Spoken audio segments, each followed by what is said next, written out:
Nothing like a relaxing Saturday morning. It's gonna chit. The heck is that? He is coming. Uh-huh. Let me guess, Galactus is coming to end the world? Your world is at an end. You must prepare. Yeah, obviously you haven't heard most of the internet saying that it's the end of the world, so, tell you what, I'm not really in the mood for this. Could you really come back maybe, say, around July 25th, 24th, earliest? I am sorry, human, but there is nothing that you can do to prevent this. I can't even prevent it. I'll give you $20. Oh, heck yeah, I'll help you out. Geez, just start off with that next time. See ya. Alright then. I guess that's an idea of what we're doing today. Hello and welcome back to another session of Therapy and Panels.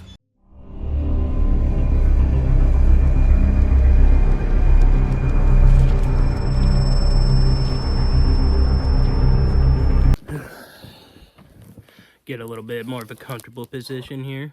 Now, where were we? Yes, the Fantastic Four, issue 48. Created by Stan Lee and Jack Kirby, this whole storyline was just created basically because Stan wanted to write a villain with a big cosmic presence in the Marvel Universe.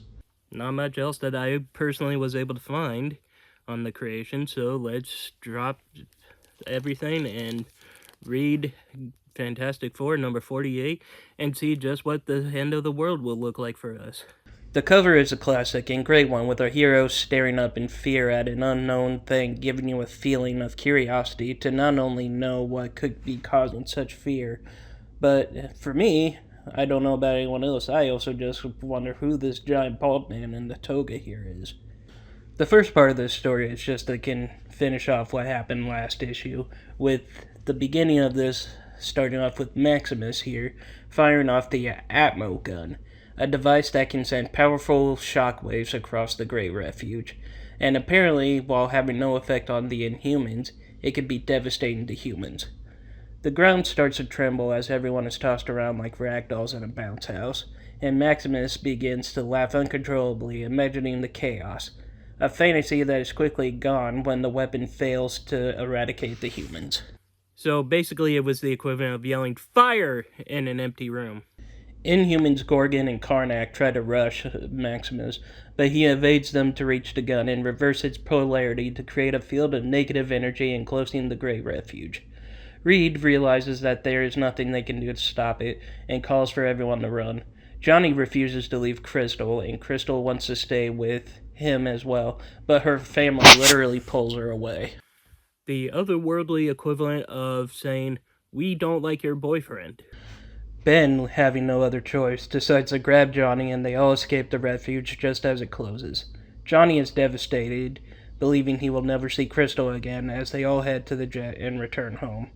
Meanwhile, in space, we see a Silver Surfer figure flying across the galaxy on his cosmic surfboard. This week on Extreme Intergalactic Sports.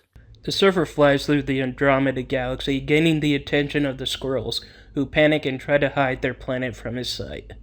Back on Earth, the Fantastic Four return to find New York's skylines on fire. Johnny flies down to investigate, but the people seeing the flying fireman immediately accuse him of what's happening, and suddenly the flames will fade, being replaced by swirling field of space debris. Galactic littering is a serious problem, people. Reed hides in his lab to investigate this phenomenon until he is visited by Uatu the Watcher. He is a member of an ancient race of beings who have taken an oath to only observe and never interfere. He confesses to Reed that he is behind the weirdness going on as a way to hide Earth from the Silver Surfer. So much for that non-interfering policy. The Watcher explains that the Surfer is a herald, basically a cosmic scout for a being called Galactus, devourer of worlds. Uatu didn't do a great job, however, because the Surfer manages to find Earth and all the debris and lands on the roof of the Baxter building to send a signal to Galactus. Everyone heads up to the roof, and Ben, not wanting to play games, immediately knocks the Surfer off the ledge. But it's too late, as above the skies of Manhattan, A giant ship descends and comes out from it Galactus, and he is hungry, ending the issue. So that was the first part of the Galactus trilogy, and from my diagnosis, it's a pretty good beginning. I knew what I was doing. The story works well because it blends personal stakes with cosmic scale danger, striking a balance that keeps both the characters and the reader emotionally invested. Even though Maximus's failed attempt at mass destruction is basically a throwaway plot, it does set up a chain reaction that isolates the Inhumans, forcing the Fantastic Four into tough emotional decisions, and paves the way for the arrival of the Silver Surfer and Galactus.